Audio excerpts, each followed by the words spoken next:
It's J Mo, the very best reviews. Tell them none can contest, we gon' What's good, everybody? Welcome back. It's been a minute. I ain't been able to post like I always do, but I still been consistent, at least one video a week, kicking it off with the BMF. And damn, we at episode 9, which means that this season is almost over, but it's been a very good, consistent season. I've enjoyed every episode. I can't really say, other than, Miles Davis with the flamethrower.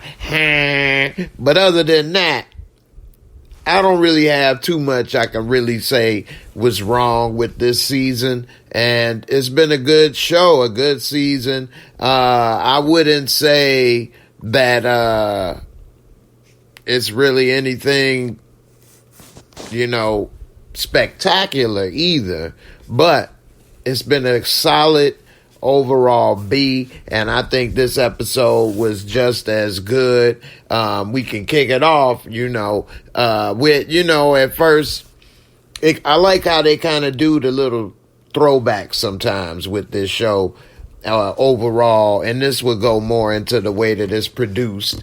But you know how they'll always put up in the beginning the little quotes, and sometimes they'll have the guy in the older voice read it as if it was like Meech reading it, and they'll always have little stuff, and sometimes they'll even show the two little kids that are supposed to be them as brothers and stuff. So I like how they always do that, whether it's about Christmas or family or whatever. And in this episode, I like that idea, that concept of storytelling, because, pretty much that's all this stuff is different ways of storytelling, whether it's through film, music, whatever the case. So I like that way of storytelling, adding with the narration of what was going on. Anyway, hold on, let me put the mute on this dang on TV before it start messing up something, making me have to do some extra editing. But anyway, so we see this episode kick off with them on the beach, the brothers talking about the Tony Montana, this, that, and the other. And, it's kind of funny, interesting. I don't know why, but why are people, especially a lot of young black people, so influenced by Scarface? I love it too. I've got a poster and things, and love the movie, seen it a million times, and, everybody wanted to be Tony Montana, but I don't know why. I don't understand that concept. He died at the end. He wasn't doing really too good overall, but I guess it's a rags to riches story. Anyway, I'm going to be I don't know what I'm going to be, but I don't want to be ending up like Tony. Anyway, let me give a couple shout outs. Shout out to Rashonda. What's up, girl? How you doing? Appreciate you for coming. B, what's good with you, sis? Appreciate you for coming through. Terry, you right on time all the time. I appreciate you for the PayPal as well and coming through a little early. Normally, I have lately been putting up just barely before I go live that I'm about to go live. So all the people that know, you all know that I normally am live at about 1. But this time I posted it early because I used to do that all the time. But lately, in the last, year or so, especially, I haven't posted it. So, that's why it may have been the notification. I want to let people know, hey, come through. I will be live. Because I know a couple times, unfortunately, I was too tired or wore out or whatever the case. I think I missed like two lives, first reactions at 1 a.m. So everybody that's watching on the replay, I appreciate you for watching. But everybody that's watching live, it's 1:08 a.m. Eastern time right now. Let me get a shout out in a sip of this invisible water right quick.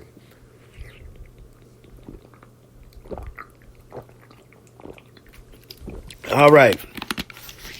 Appreciate that. Salute. Just win, baby.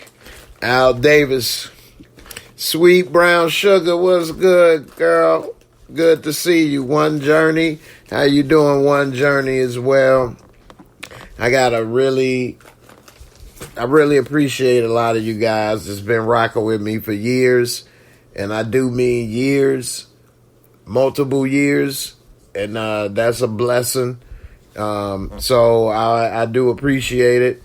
It's a lot of things people can be doing and watching and stuff, and people come and go, and that's natural. So for those, I appreciate it, all of you guys, and you know who you are. I don't want to, get too sidetracked. I need to get a few things where I can give some shout outs for people, but, definitely appreciate you. So back to this BMF. I like how they produce the show. And if y'all like that, let me know. Some people don't like narration or, whatever the case. I like a little narration in the show, or any show, really. I like a little narration. I don't know why. But I like the little added effect with the little shorties or whatever. So we see them as kids always wanting to be in Miami, like Tony Montana living it big. And if you ain't been to Miami, I will say, man, at least when I was there, it was beautiful. I'm sure it's still beautiful. I don't know if you looking for trouble, you could probably find it. I don't know. But hey, Miami is a great place, at least when I was there. It's been a minute though. But anyway, so we see they wanted to be like Tony. Next thing you know, we see they finally there in Miami. But the problem is, why did Terry end up bringing Markeisha with him? Which, Meech did have a good point. They on a business trip. You don't bring, let alone sand to the beach, literally. But that's a liability because, as we later saw, you're going to have to make moves. It could be arguments, different things. You may have to get up and, like De Niro, you had to drop everything and leave in 60 seconds.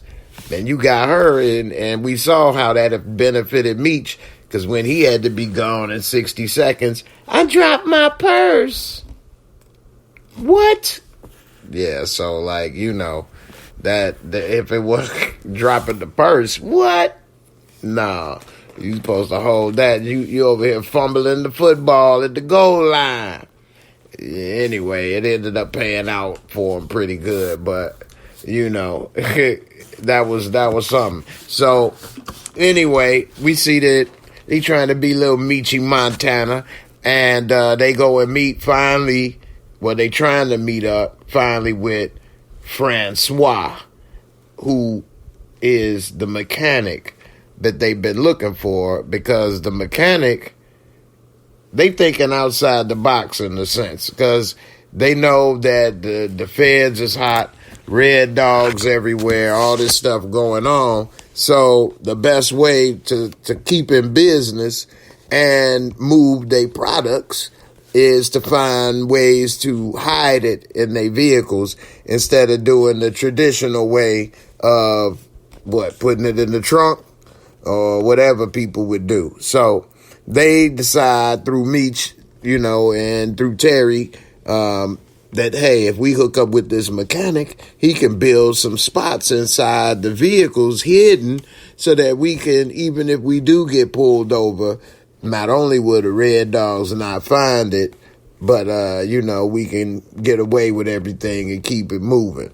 So they trying to get the cars, make everything move. Meech said if we make Atlanta the hub, we can go from Atlanta to Detroit to St. Louis to Miami to wherever and run everything out of Atlanta, which, hey, that is actually a good idea, because they right there, they can kind of be at the middle spot in between all those spots. So, that was a good idea. So, we see that they had a meeting scheduled, and the meeting was supposed to be with that boxer dude, and they was I forgot who they said told them to meet at that club, the strip club, but they all at the strip club. It just happened to be where the MKs hang out the toughest, which that was crazy right there. I'm wondering, man, how will Meech,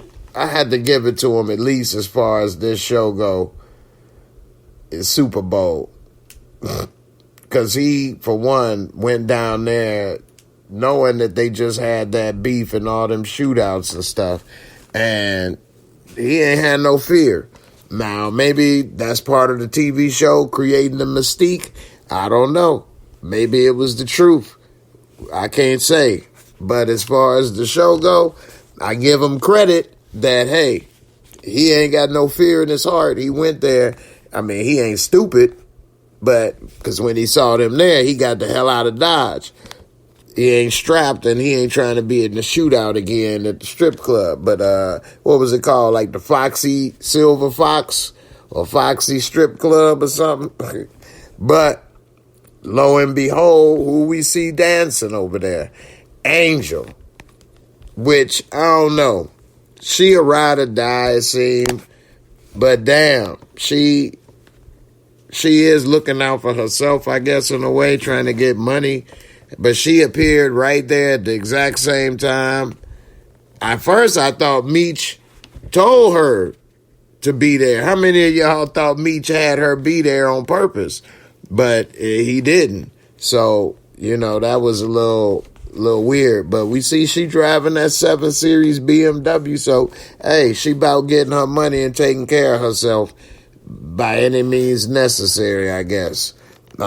Anyway, they got the hell out of there. They behind enemy lines, which, that's smart of him to realize that.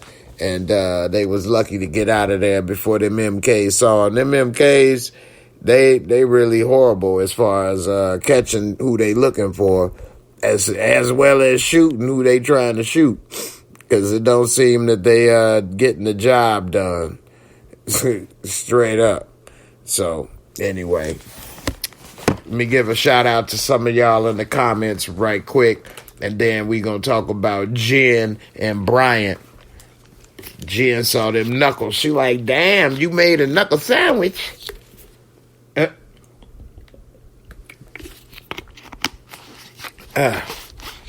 One journey, you say you like a little narration. It's all right. I feel you. It's all right. It's done right. What's up, Tonette? How you doing? That's good. Sweet brown sugar. It's all good. Terry, is just 10 p.m. in Cali. Yeah, you still got some fresh blood and energy, huh? Damian Kenny, what's up, Dame Dollar? Brother. You say, and my Marquisha in the Sosa voice, I told you a long time not to. You little... that's that Tony. You little monkey, Tony. Who you talking to like that, huh? What, you think I'm some kind of fucking bellboy? What, you think I'm some bellboy? What, you think I'm some kind of bellboy? That's the sanitized version. Ooh, he was grabbing the little speaker box, dropping it. Who you think you're talking to, huh? What? Who you think you're talking to? I got some bellboy? Like I'm some bellboy. Queen Bree L, you say, I'm so sick of Marquisha. Hey, I wasn't going to be on board with that, but this episode did get on my nerves. She's been pushing the limits a little bit, but at the same time, I only look at people like that and her situation as she only doing what Terry allow. He keep allowing so much of that, so I'm not going to get on her too much. And even this is a little bit because he shouldn't have brought her. But, damn, you be talking crazy. And she is people like her that create a divide or a wedge between him and Meech. She always got some little smart ass comment about, You still listen to him. I thought you was a boss. You could do this. You don't need him. And if you got somebody always saying stuff like that, whether it's a relationship or even if somebody telling you about a family member or a parent, anything, they saying that stuff, is really them trying to break them off so they can have them all to themselves, and then he don't have nobody else, and it's just her and him, and then they can isolate and control. It ain't necessarily that they actually trying to tell you the truth or they care. They trying to isolate and control, and that's what she trying to do, is help isolate and control T, in my opinion. Steve Harris, what up, what up? This was good. I'm behind a few of these comments. One Journey, you say true crime story presented as a drama series. I know that's right. You say, look, she is the queen of BMF. Hey, she did say, hey, you can go on back to, with them saggy breast milk. LaWanda. You know what I'm saying? So, Damian Kinney, you funny. You say Meech drop kicked the Miami Killer. I had to rewind. Hey, that was hilarious. I couldn't rewind because I had to be live, and I didn't want to be late, so I didn't get to rewind it. But damn, I wanted to, because I had to between trying to set up everything and do this and that. But yeah, that was a good one. But yeah, so we see Bryant and Jen talking, and Jen see them knuckles all bruised up. She like, what happened? Oh, well, I beat the hell out of Tyson. Tyson lost that fight. I'm Buster Douglas. Already got that lip. You don't even know that my lip was swole. You didn't notice that. You just noticed the knuckles. You didn't notice I had a swollen lip. Okay. Well, let me tell you something. Tyson just got KO'd. It ain't no Jake Paul. Hey, she ain't noticed his lip was swole. He like, so what happened? Oh, yeah, I killed him. I killed Tyson. What? Hey, you want transparency, right? She like, damn. All right. Hey, you want transparency? Well, what you want me to say? I scraped him working on my car. Anyway, we see his ass that beat the hell out of Tyson, but they do got kind of a little plan to make them fight each other, take each other out, and we later see how that plan work out.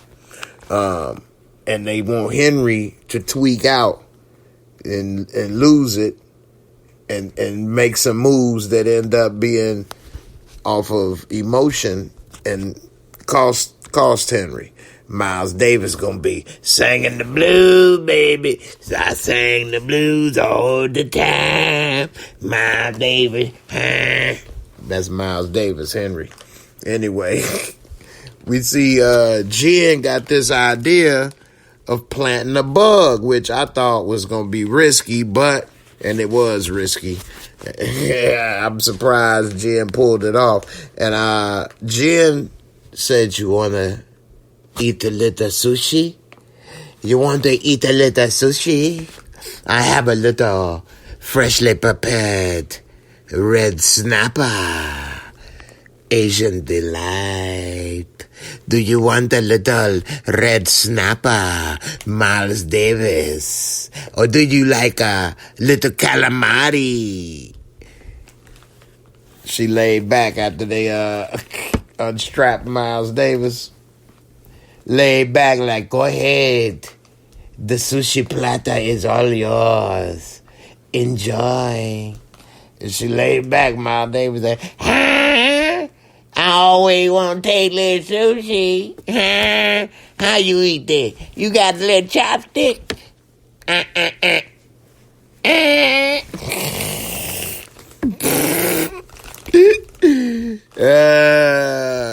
Anyway.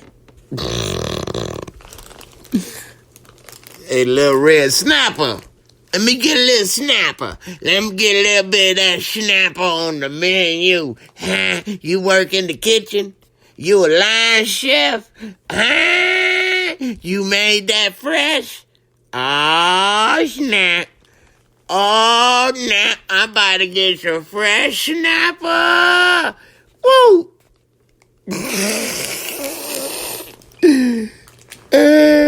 Damian Kitty say she got some steamed yellowtail.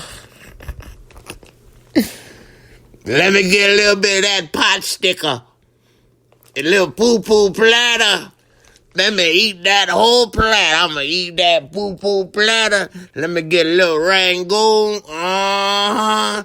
Ooh, I got a little free Rangoon on the side. I can make jokes about that all day, so let me move on. We see, I wasn't even supposed to be at that point yet. It just happened. But, that was funny. Anyway, we see T. I guess I'm just immature. Hey, well, that's life. We got to find the little things to laugh at and enjoy. We see T tell Markeisha when they got to Miami to stay chill at the hotel and at the pool, and that they got beef. And that they had just saw the MKs or whatever in the chill. And I don't like that she was talking about, out here on vacation. This ain't no vacation for real. This is a business trip. And she talking about, I know how to handle myself. I was with boom, boom, boom. Like, man, will you shut up? I'm glad he was like, dude, this ain't got nothing to do with no damn boom. This look is a whole nother level. Anyway, I don't like how she was acting like this was a vacation first and business second. She was tripping. Anyway, he shouldn't have brought her.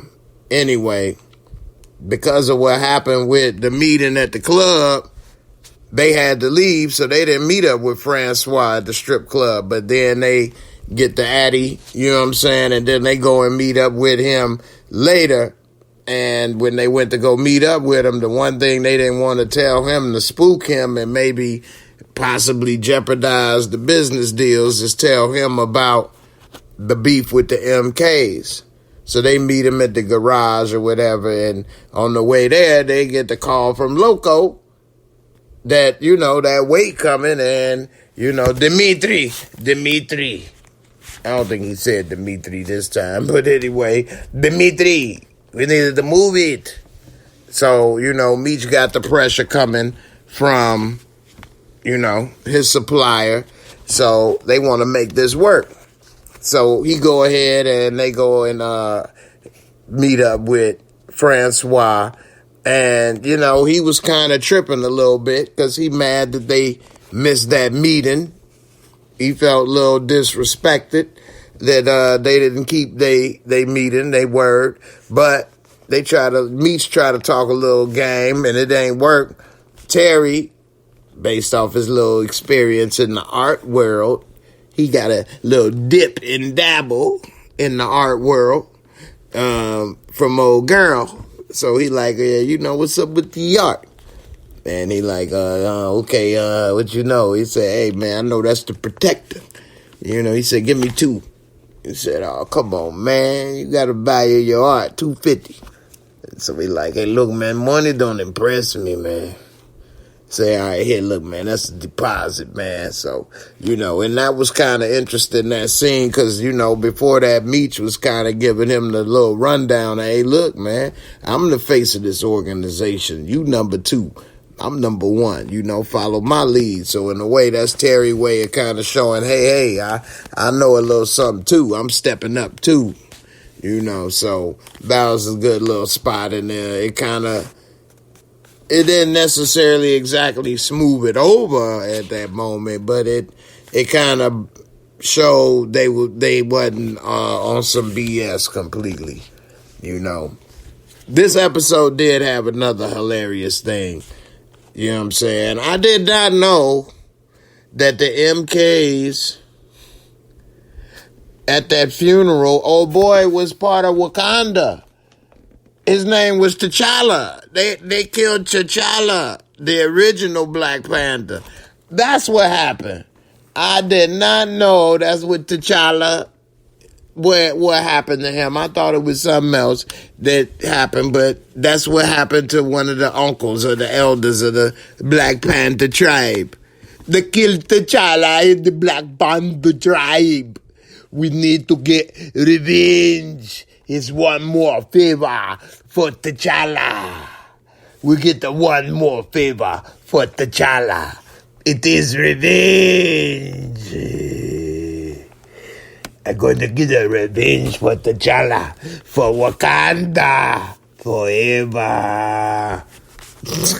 This dude's name was T'Chaka Zulu. Anyway, they said, we know that Dimitri is in town. We can get revenge for T'Challa. Wakanda forever. With the MK forever. So they basically had some dudes the dudes that saw Meech and Terry at the strip club. They at the funeral and they saying, hey, we saw them at the strip club down here. We need to make that move.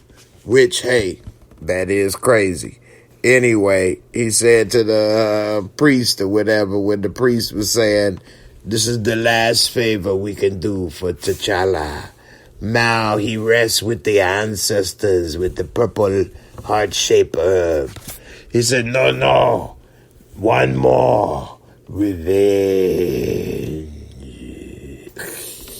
Hey, dude that's playing that role, man, he is a mean-looking dude.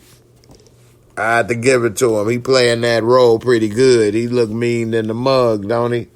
Block one mean-looking brother. Too bad his acting career got cut short on BMF. But he was one mean-looking brother over there. You know what I'm saying? What are they, Haitian? What language are they speaking, the MKs? They Haitian body snatchers? The Haitian body snatchers.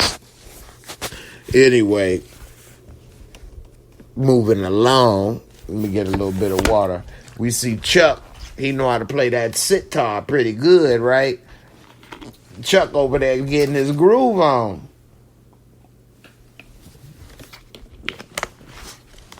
He over there playing. He said, I had me a woman, but I cheated and messed it all up. Thank you very much. I used to be in love. Used to have a family. Wrote a song about it. Like the hit, here it go. My name is Chuck. I used to have a family until I hit old Mabel on the side of the wall. Thank you very much. Thank you very much. Hey, I can play this guitar. Yeah. I used to have a nice house. I'll tell you about it. I used to have a real nice house, bedroom and everything. I wrote a song about it. Like the here it go. My name is Chuck. I had a real nice house. I never painted the drywall. Thank you very much. Thank you. This came in. Hey, man, damn, boy, you good. Hey, thank you. Yeah, I raised my family off this music. I wrote a song about it. Like the here it go. I raised me a family till I cheated, and then this doctor came and made my wife feel good. Thank you very much. They say, man, you good. Why don't you come on tour with Say, why don't you come on tour with us, man? They said, oh, man, I don't know if I can afford that. They said, man, we pay you. Oh, you gonna pay? You want to pay to hear my music? I wrote a song about it. Like to hear it, here it go. No. So, anyway.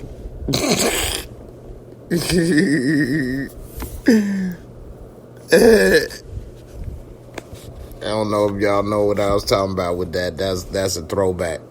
But we see he got a chance to make some money playing the music, go on tour for 6 weeks. He all happy, excited. First thing he want to do, go tell his lady, Lucille. He should take Mabel. That's what he should take, since Lucille done gave up on everything and don't want to go. You know, he should have took Mabel. I bet you that have got her reinvigorated into the relationship. What y'all think? Let me know in the comments. Should Chuck ask Mabel? Now I'm saying after Lucy then rejected him. So after she rejected him, should he go and ask Mabel to go with him? Would he be wrong? Put a 1C if you think he would be okay with taking Mabel. Put a 2C if you think he'd be wrong taking Mabel. I mean, hey, I think that might have been just what the doctor ordered, pun intended, to make her maybe realize, hey, I got a good thing going on over here. He might have been playing my tune. Anyway,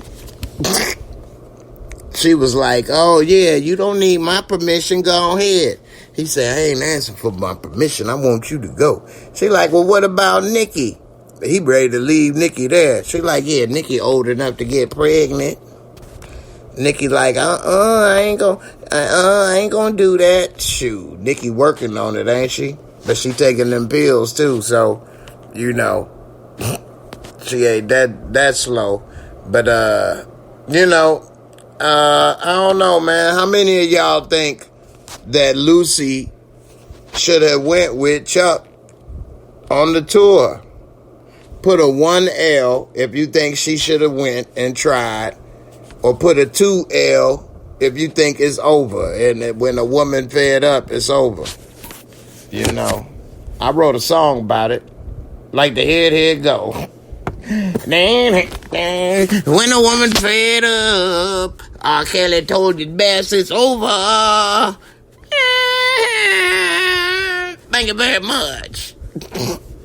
Yeah, it's over, in my opinion. But anyway, let me get to some of these comments. I've been asking a couple things I ain't get back to yet, so let's get back to a couple of them things right quick. Let's see. Damian Kenny, about time Lucille made a choice. I know that's right. I know that broke his heart when she said that one, boy. She said, you know what? I think I love Dr. Maurice.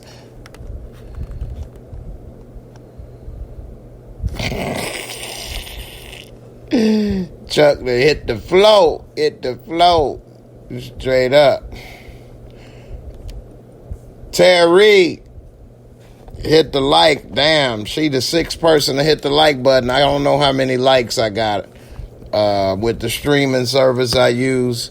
I don't know how many people hit the like. So if it's only 6, you know, hey, it would be helpful if it was more. Let's see. Selena for life. They used to call me Blind Boy Calhoun, but they stole all my pennies. Hey, thank you very much. All right.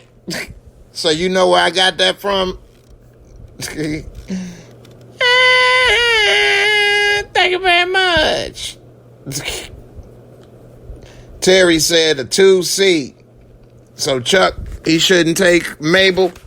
He'd be wrong. Why he'd be wrong to take Mabel? Lucy don't want to go. It ain't like they gonna be together. What's the problem? Maybe that would have been exactly what she needed to realize, you know what? Maybe I should give him one more chance. Stony Rock say 1C. That's what I'm saying, man. Hey, you might need to, maybe 2 need to play with fire. Yeah, he started it, but she playing hardball. Damn, girl. Damn. He hit it and he wasn't in love. She playing with love. That's where women take it different. He smash and grab. You know what I'm saying? It's like going in the mall and trying to grab what you can and keep it moving. That's all. He grabbed a little booty, grabbed a little good time and kept it moving. She wasn't putting out. She kept on giving him the cold shoulder. He just wanted to bump and grind and keep it moving. He ain't want to move in. He wasn't in love. Her ass in love. That's hard. That's a heartbreaker. You know what I'm saying? Damian Kitty came in with the damn Kill Bill. So, that love hurt. Straight up. Tonette, you say Lucille ran Mabel out of the neighborhood. One seat. I know, right? I don't know why she don't want Chuck. What she do that for? She should have said, you know what? She can have him. Straight up. Since you don't want him, what you fighting to keep somebody else away from? Terry called him Ray Dog Charles. Instead of Ray Dog Charles can travel, maybe find a better woman. I hear that. Let's see. Stony Rock, but maybe Mabel don't want him. That's the truth, though. Sadly, Mabel didn't want him. But if he said, hey, look here, girl, bring your little thick ass on the road with me. I'm about to bend that ass over and tap thunder out your ass after every show. Don't give a damn if you like to swing. I'm going to have you swinging on the dang-a-langin'. Swinging on the dang-a-lang. What are you talking about? Bring your ass over here, girl. I have you on and off the wall. What? To hell with Lucy. We was making it work, but I like working you. Maybe she'd be like, oh, okay, Chuck. I'll be with you. You gonna defend me? You gonna leave Lucy for me? Damn right. Yeah, Terry, I think she should have gone with her. She playing hardball. She playing hardball, so it's over with. Miles Davis. Selena, that's a living color, that's right. David Allen Greer. Selena's a OG of the comedy world right there, boy. Wrote a song about it. Like to hear it go. Thank you very much. Terry, you say they are 24 likes. Okay. Well, I appreciate it. We got 25. Thank you. You always on the board, 26.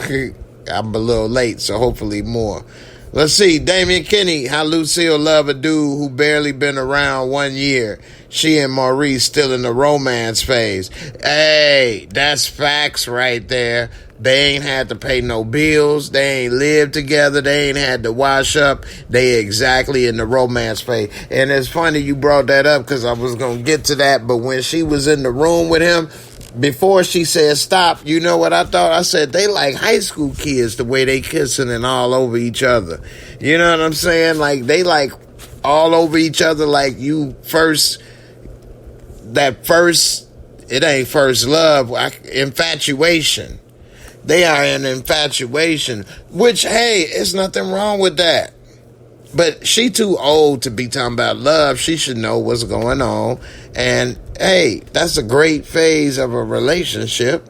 It's actually the best phase because everything you feel is good and you really liking the person and you all enjoying the company and kissing and doing whatever. But you just got to know that's what you're doing and where you at. And that's fine. But, hey, don't be talking about you in love yet or go elope. I don't know, maybe in this day and age, but maybe back in the day, that's probably what made the marriages work. They was in that infatuation stage before they knew it, they was married. I don't know. But, yeah, Dr. Feelgood, he says the right things. I've waited all my life for you, and I can't wait. Here's the key, and I just want to be able to see what it's like to kiss you from every inch of your body. And then I want to make love to you, baby. Yeah, I'm going to take your temperature, take your heartbeat, give you a vaccine with my, injection method. I'm going to stick you with my plus-size needle, yeah, all over your body. And then when it's time to administer the serum, I'm going to put it right on your face. Yeah, make sure it absorbs. That's how I administer my vaccine, baby. Can't wait. So what you saying? Here's the key. What you want to do? What you want to do?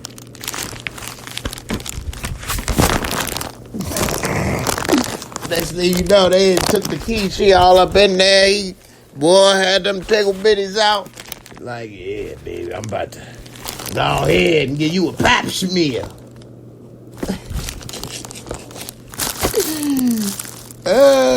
Dr. Pap Smear's here, baby. What? Let me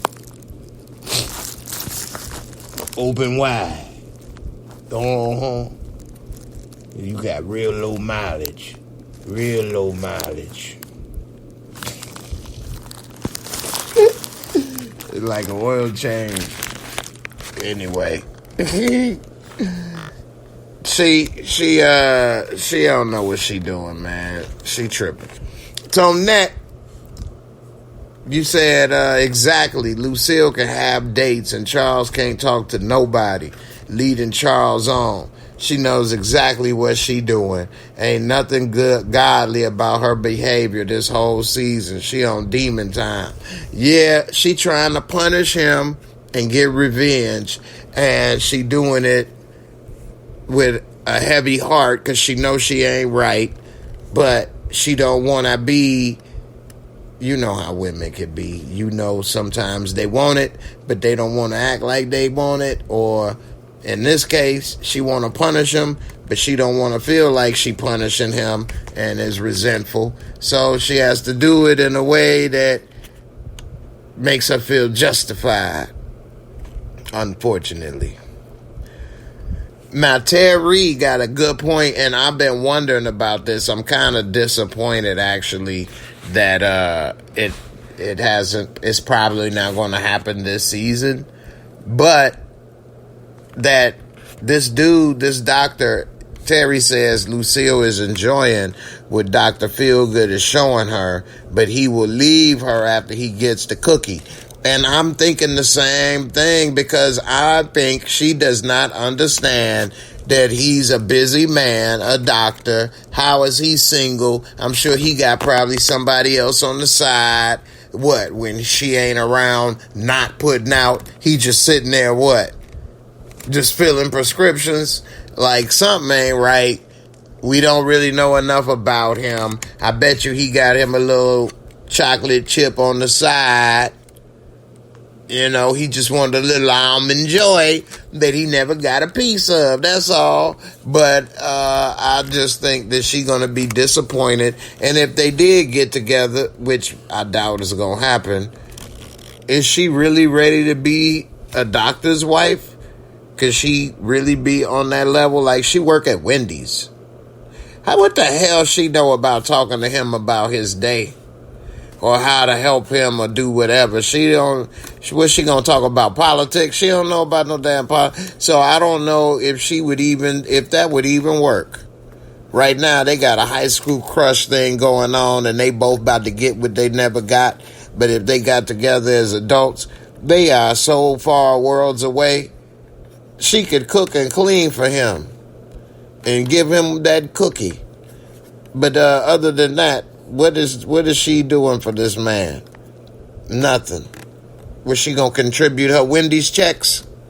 Here, I put this little bit in the pot. We can put that on the light bill. So I just don't think that's gonna work. You know what I'm saying? And yeah, I think it is the one that got away, definitely. So, you know, we'll see how it all turn out. CR22, what's good? He said trash episode with the smiley emoji. Everybody entitled to their opinion. Like I said in the very beginning, I think this episode, as well as this season, has been a solid season. It hasn't been really great. It hasn't been bad. It's been solid. And with that, you know, it ain't, I mean, hey, it is what it is. It's good. I like this episode. I wouldn't call it trash. No Miles Davis antics, so that's always good. But Miles Davis did want to get a little bit of that little red snapper, which, you know, hey, more power to her. Jen with that little blonde wig. It's amazing how much a wig can make a difference. Because she looks like a cop. Ugh. There's no type of female energy coming off of that. And just throwing on a blonde wig, it's like, she's kind of cute. She's actually cute. I have to give it to her. So, hey, I'm not saying it's all about the hair, but damn, it really is a big difference from when she looked like a cop to with the blonde wig. So we'll see how that all play out. I think she's going to probably get killed because when she was putting in that wire for Henry, she almost got Saul. And if, Miles Davis find it, it's not going to take much to put it together who was close enough to do it.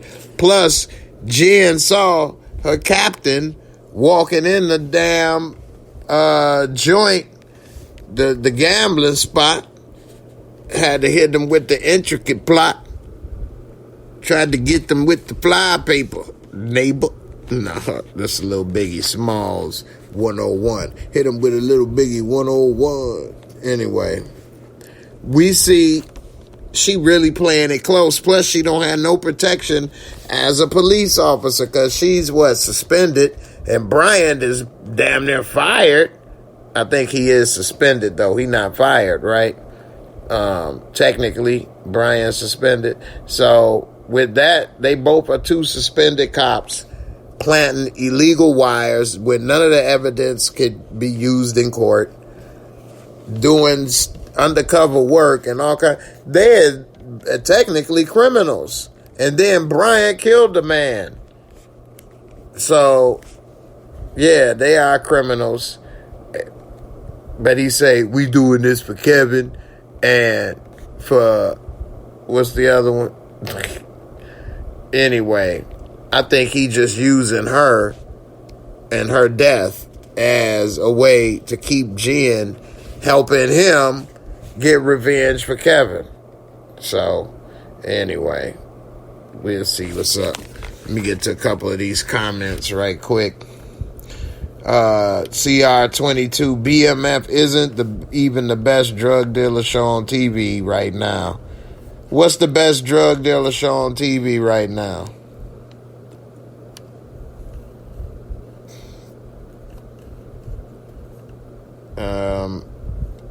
I don't know how many drug dealer shows are on TV right now. One Journey, a man not picking a woman for what he likes, not what she has.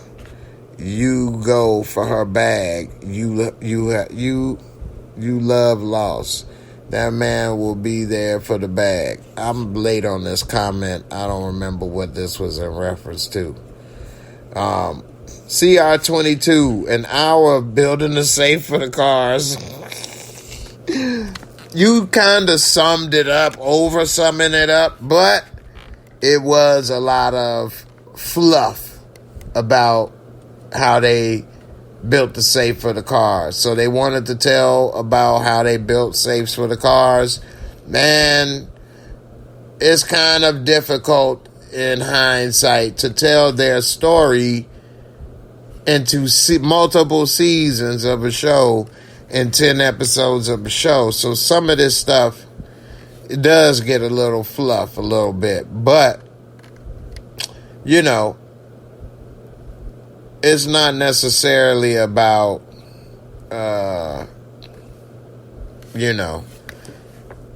every episode people getting blown up or killed or this or that. I don't know. I don't know what you may have been expecting. I mean, it wasn't just that simple because remember, we did see maybe the end of the MK beef with their main man getting taken out by his own crew. Meech kicked him in the nards like a damn field goal. I would say Kevin Butler, but y'all don't know about that.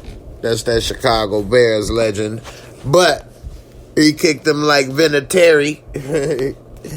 Anyway, maybe the beef escalates, or maybe the beef dies down. Because now dude is gone, and who knows? Maybe they don't want to pursue it. Maybe they get worse. I don't know. But it was a little bit of action for those that prefer the action side of things. Also, I think we saw in this episode that the bond with Meech and Angel is growing, because when they were on the beach, she gave him a little ride in the sunset. Ride until it can't no more. So he said, you always be safe as long as I'm around. So, hey, she said to him, she ain't really working with the MKs, but they was following her, possibly trying to set him up. So she kind of been loyal to him, and he gave her props, acknowledged that to a certain extent. And so, hey, I give her props in a way. She kind of earned her place back in his circle. And, hey, she wasn't giving him no problems like Markeisha was giving Terry when he was telling her to lay low, or he gave her the gun. Markeisha like, well, where my gun? I ain't gonna be having her take care of me. Your ass was just talking crazy. Now you want a gun and be here to stay. You ain't want to stay. Now you talking about wear your strap because you gonna stay. Markeisha was tripping this episode for sure. I give it to whoever don't like Markeisha or been on the Markeisha been tripping bandwagon. She definitely earned that this episode for sure. And we'll see how all this play out, because Markeisha and Terry did get in that argument at the hotel, and he was trying to give her the plane ticket so that she can go back and be safe, and she didn't want to do it. She talking about her vacation and this, that, and the other, and he said, hey, just be back there waiting for me with some freshly baked cookies between them nice yummy thighs. She said, all gonna be waiting for you is that soggy milk from LaWanda on the floor.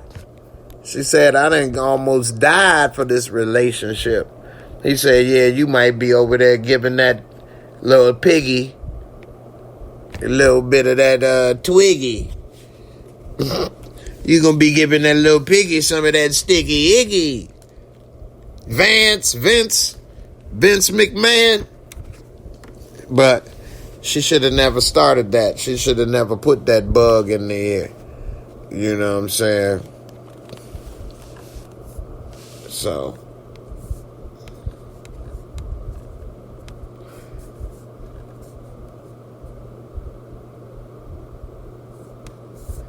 I'm looking at the comments. Everybody, let's just relax. We can all be respectful in the comments. I mean, I'm not saying anybody is being disrespectful or no something, to a certain degree, but I don't want anybody to. So, this is all for fun. Relax. It ain't that serious. Nobody, just here to just have fun, watch something to relax, so we don't have to think about real life for a while. Because real life, we all got bills and stress and work and drama, so we watch these shows and think about this stuff for an hour or two of the day, and then it's time for what really matters. So, unless anybody works and makes these shows and do this and that and stuff, hey, we all here to just, have a good one, have a good laugh. Yeah, I make jokes about stuff, but I don't ever be trying to tear down the people or the actors or none of that stuff. So, I just try to have a little fun, relax, and, not worry about everything too serious on this. Whether it's, a drug dealer show, a killer movie, a show, whatever the case may be, At the end of the day, it's just a show. We don't live these life. We all older enough to know what's up. So, it's all good. Anyway, and we all entitled to our opinions. I give my rating, which I'm about to give right now. And hey, people can agree, disagree, and that's fine. We don't have to, be upset or whatever. It's all good. So, let me see. I got another point or two to make, which is Henry, although once Henry, a.k.a. Miles Davis, saw and found out the cousin Tyson then got his TKO, looked like a thug TKO. Once Tyson then got TKO, of course, I want revenge. Miles Davis never sings the blues. That's my Henry face. Anyway, we see Braxton telling Miles Davis to chill. But we later see Miles Davis then aired out Terry's right-hand man for 3 seasons. Meet your Terry. I can't even remember his name. What's old boy name? What's up, Terry? Shout out to Terry. What's good? What's old boy name that got killed by Miles Davis, man? Big Chops. Took out Big Chops, man. Shout out to Big Chops, man. I got to give support to the overweight actors out there. Overweight Actor Alliance. We need more jobs. They always want to give the good-looking people jobs, like Miles Davis. Everybody can't look as good as Miles Davis. We need other folks out there. Anyway, Hoop. That's his name, Hoop. Somebody put it up here earlier, and I didn't recognize his name when you put it in there, so my bad. But yeah, Hoop. Yeah, Hoop. Damn, man. Hoop Dreams. Shout out to Hoop Dreams. Dreams no more. It's more like Hoop Ghost. Hoop Dreams. Damn. Who know about Hoop Dreams? I actually met Arthur Agee. But he was broke and needed some help. But hey, we all go through things in life. It's all good. Maybe he tried to play me.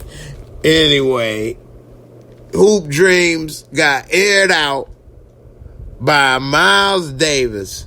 And tell Terry he next. Oh, wait a minute.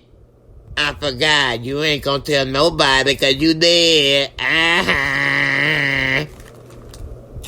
I just thought of that one. Wrote it somebody. Like to hear it, here it go. I'm Miles Davis and I killed Terry's best friend. And I tell him that he next, but you died. Thank you very much. Thank you. Miles Davis, I wrote that. Just right now, I wrote that. Anyway. That's messed up. Oh, snap. Hold up. Alright. Drop my phone over here. Making problems. Anyway. Damn, man. Hoop Dreams then got took out. It looked like it's about to be over. What's up with one thing, another thing that was funny I liked is when Jim was with Miles Davis. He said, I've never been with somebody like you. Oh, I've never been with somebody like you. Little chocolate pudding. I never had a chocolate pudding. I only have rice cake. And I only have the little donut with the sugar on it. So I eat the little donut ball with sugar. Anyway. Got a little chocolate pudding dipped with the little sugar balls. Diabetes desserts. Alright. Oh, Selena. Come on, mama. You know I'm talking and gonna give spoilers. You on the West Coast, baby. Well, hey, it's still worth watching. You don't know exactly what happened and how they got Hoop.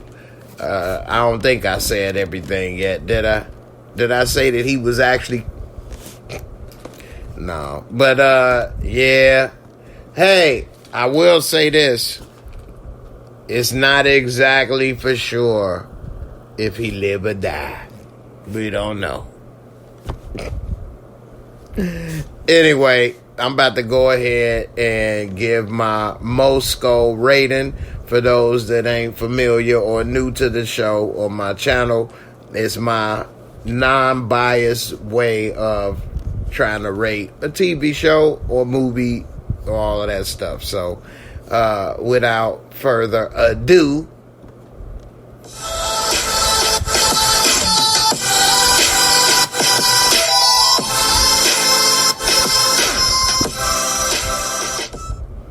all right, that's the MOORESCORE.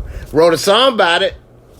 Anyway, got 4 simple categories, 25 points each, and if I want to make it to just a score of 1 to 10, just drop off a decimal point. So, let's say visual cinematography. They always make the show, of course, look older, and the way they shoot it and things I like. Going back to the narration, as well as showing them as shorties and then going back and different things. No, it's not necessarily no Tarantino cut or no Scorsese, but they give a little extra tidbits that's different from other shows. So with that and said, out of a 25, I will give this episode,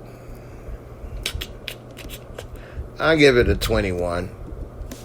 Alright, storyline and plot. This storyline and plot for this episode, it was interesting, but not very interesting, because, yeah, it was focused a lot on getting this car chop shop meeting together. It had a couple points with the MKs and things. I do like the Meech kicked him in the nards. Anyway, overall, it wasn't bad, but it wasn't, something that you would scream from the corner. But I will give it a 20 out of 25 for this episode. Yeah, that's about right. And let's say special effects, makeup, and the costumes. The special effect of what? Glock getting shot? They costumes, yeah, they always got some nice little gear for that time period and stuff and all of that. I would give this, I don't say they really had too much going on in this episode with that. I'm going to give this I'm going to give it a 19 out of 20. And lastly, which is, of course, the most important, the entertainment. Fun factor. Were you entertained? Did you enjoy it? Have fun for an hour? And yeah, I did. I didn't think about my problems for an hour, so it worked. It was entertaining. Was it the greatest episode ever? No. Was it something I gotta, remember as one of those episodes I'll never forget? No. But it was interesting. I enjoyed it. And so, with that being said, I'll give it a 20, which would bring it out to an 80 out of 100, which is on my grading scale, old school grading scale. 70 to 80 is a C, 80 to 90 is a B, and a 90 to 100 is a A. So I give it a B. I give it a solid B. Hey, if I came home with all B's on my report card at one time, I would have been happy. Never did it, but I would have been happy. I could have did it, but I didn't. Anyway, I give it a solid B. It was okay. It was a good episode. Nothing to complain about. I enjoyed it. I'm going to check it out again and, see a little bit about what's going on. I always give a 0.5, margin of, I wouldn't say error, but, if you decide it was a 75 to an 85, I could see your point anywhere in between that. Some people are looking and having different expectations of shows. Some people like dialogue. I mean, hell, if you a Tarantino fan, that's almost what you looking for. And some people like action, romance, all of that stuff. I mean, they try to combine a little bit of a lot in these shows in 1 hour. Give a little love plot with him and Angel and things, and Markeisha and Terry. The action with the thugs and the violence, and making the minds work with people that like dialogue when they start talking on the phones or trying to make these moves or talking with Francois and different things. He said, yeah, you moving like Michael Jordan. He said, I like a Dominique Wilkins. For those that don't know, Dominique Wilkins was born in France, which is why he picked Dominique over Jordan when they were talking about Duncan. Now, if he was in Atlanta, it would have made even more sense. But by me knowing Dominique Wilkins was born in France, I know that's probably why Francois liked him. Nevertheless, I give it a B. I mean, who, if you argue with the B, let me know. Selena, what's good? You say you cool with the spoilers? Hoop was a solid dude, though. Yeah, he was. Yeah, sad. It's all good, Selena. I appreciate you. Damian Kenny, no BMF next week. Yep, it's off. Everybody take a break. They got to stretch it out. Try to make it meet up with the next show as close as possible. So, it is what it is. One Journey. I did not like episode 8 or 9. Too real life dangerous. What you mean by too real life dangerous? I don't know what you mean by that. Too real life dangerous. Let me know what you mean if you can, please. Damian Kenny giving it an 85 on the Mosco. Hashtag Mosco. Appreciate you, my brother. If y'all, want to let me know what your rating is, put the hashtag Mosco, like Damian Kenny. I'll put it up on the screen. Yeah, I definitely could see. I mean, it's a good show. If you into the story and you enjoy the dialogue and the story, I can see a 85. It had a lot of that in there. If, you felt like it was dragging along and you're not really into that, then I can see why you may not have enjoyed the episode as much. At the end, they trying to do a lot in 1 hour. I think they do a better job on this show than on some of the other shows that's out there, gangster shows that some people watch, that we all watch, that I review. So I don't know. I would rank this up there with Raising Kanan in the Stars universe, definitely. So I don't know. All right, One Journey. You said true to real life. Would not want to be in their shoes. Good true crime story. Life. Okay, yeah, I figured you meant life instead of live. But, yeah, I agree. I would not want to be in their shoes. And what's interesting is that they were at the beginning of major changes in the drug world as far as the law enforcement goes and crime and punishment, because they were saying a few episodes that it's going to get federal time and different things happening where they were going to get more time, and the red dogs chasing after them and things. So, they had to really adapt and think on their toes and be ahead of the curve a lot, because don't get me wrong, drugs, I believe, will never go away ever, because people use drugs. So as long as there's people around, it's always going to be somebody that's going to want a drug or use a drug or sell a drug. I think that's just a crime that will never end, just like prostitution could never end.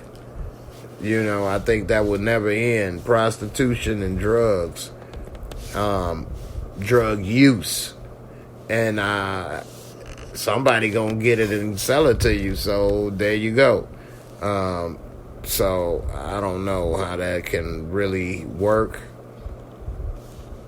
I don't think that will ever end. Human beings like to alter their mind state one way or another, whether it's caffeine, coffee, or drugs, or whatever. So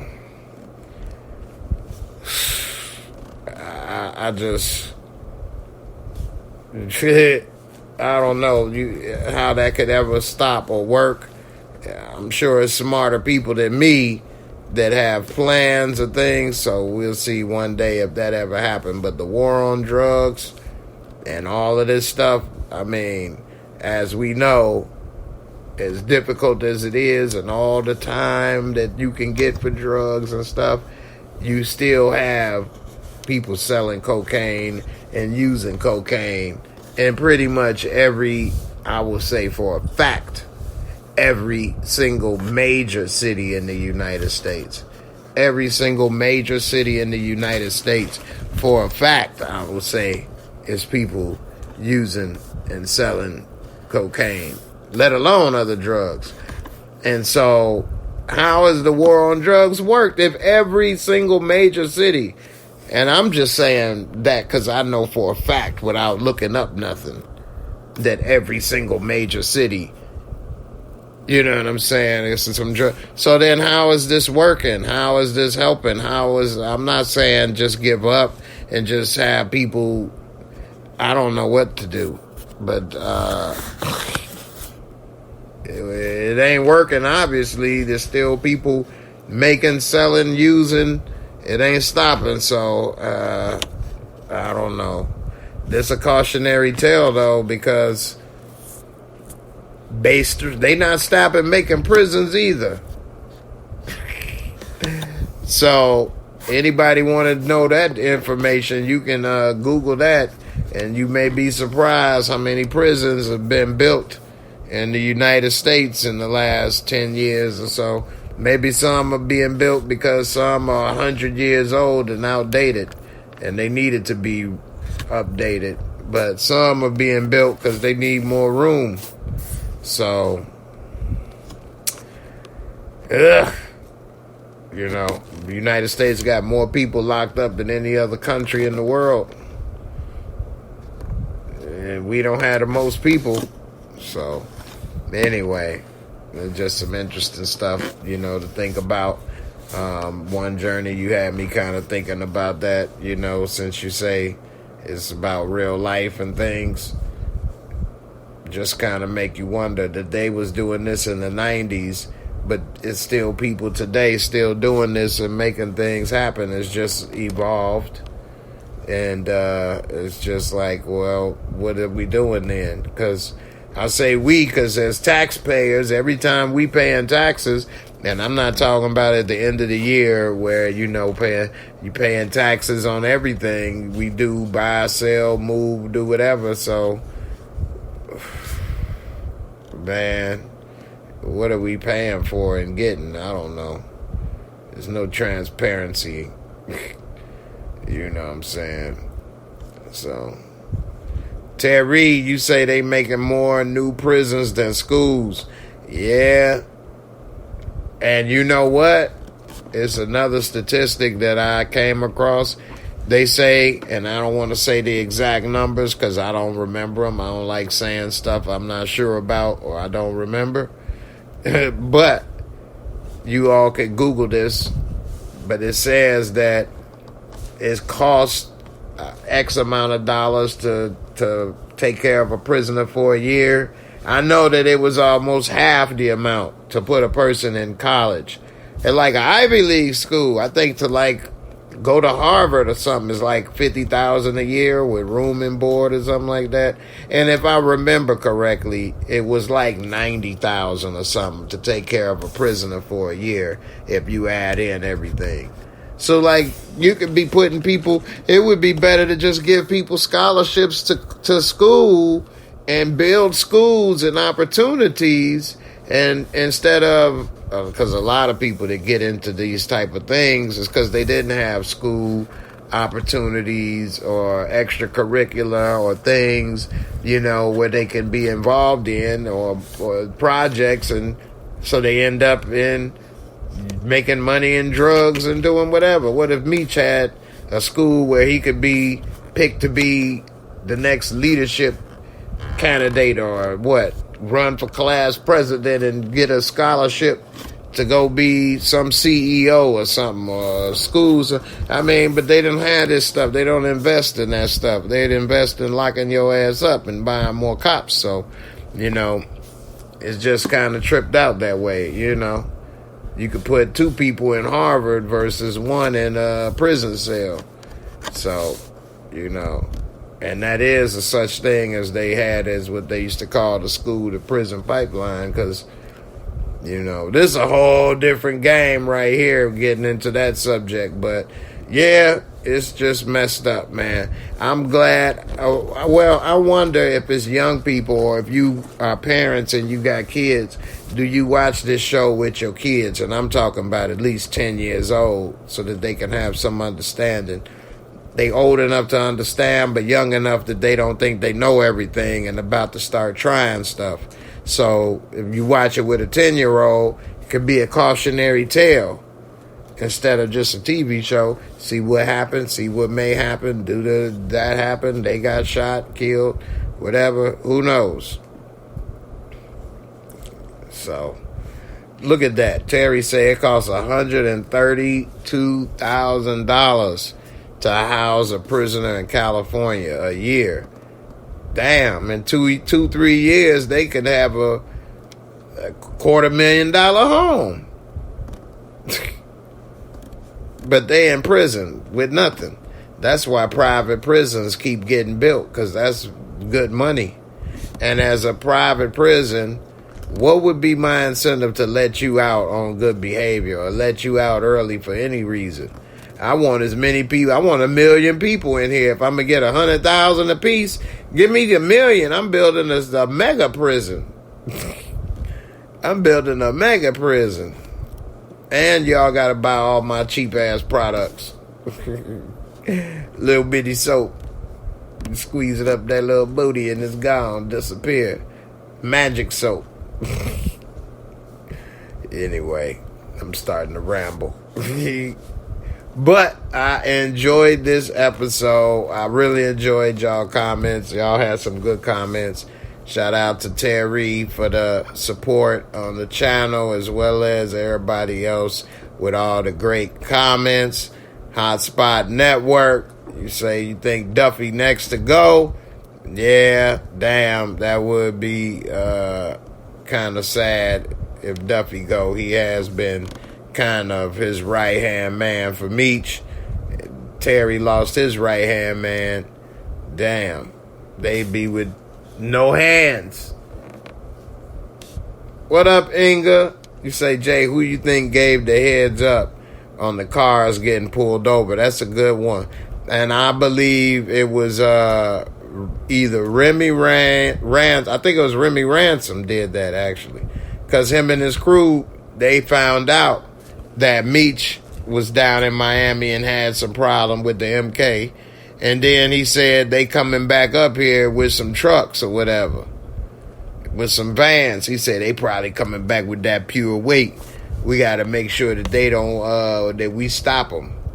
So that's my first reaction. Again, I've only watched this one time, but I believe it was Remy Ransom that dropped that bird on him. I'm going, I don't like that. I don't like that one bit. No, I'm going to drop a dime on their ass. Yeah, no, I'm not going to drop that dime on them. No, I don't like that one bit. Not one bit. So that's what I think. Anyway, I appreciate all y'all for coming through, supporting me on my channel, sticking with me for years. This is going on, 8 years for me on YouTube. This is probably the longest job I ever had, actually. Now, 8 years. Wow. I ain't never had a job this long. That's bad. Anyway, this has been a great one. I've enjoyed it. I appreciate everybody for coming through.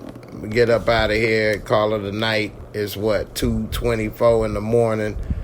Y'all California folks, you got about 30 minutes before the episode come on. So y'all get ready, enjoy the episode. Everybody else, y'all have a good one. If you watching on the replay, you can type replay gang in the comments.